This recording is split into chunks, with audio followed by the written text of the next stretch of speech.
Dawaday kita sa tao magtinula. Maturo testing man kita magtinula. Kaya kung yan, ready ta na ini yung sayuti. Maipo kayang tapaya, sayuti na lang. Kabakan ta na gamit ining taloper. Tigsalin ko lang sa English ha, Tagalog pantalop ini. Sa English taloper. Kung mayo kang taloper, kutsilyo sana, pwede na yan. Tapos pagkatapos na maubakan, giririso na. Pagkatapos ini naman ang girisuntang panangkap, sibuyas, bawang, saka laya. Bakal na lang kitang nor cubes ta bako manitib na manok ang satuyang titinulahon. Nyan maglagda kitang lana sa kasirula ta gigisahon ta mo na si mga panangkap. Tapos ilalagda na ining mga panangkap.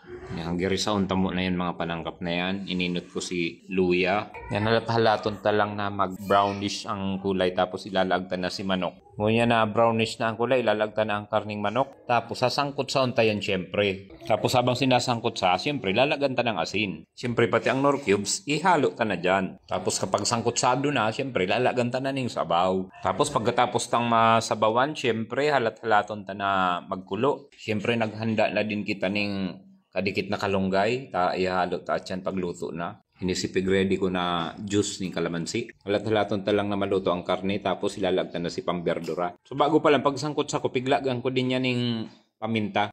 Dangan pagluto na ining sayuti, saka ko ilalag si kalunggay. Ang nahiling ko po ngali na malumoy na si mga berdura, pighalo ko na si kalunggay. Luto naman iyan. Tapos kagadanong ko na ang kalayo. Tapos saka ko ilalag si kalamansi. Yan, ilagtan na si kalamansi. Luto na yan. Yun yan ang huri. Tapos syempre, nanamitan ta na ang niluto tang tinula. Tigdi kita sa mangkok ka. Medyo para dakol ang sabaw. Mahiligong kita sa sabaw. Sword! Tarabog-tabog naman lang sugat ni Atonik. Nakaalis nga naman sa espiritu kang mga ipinagbabawal. Hanggang dito na lang mga ka-hometown. Thank you for watching.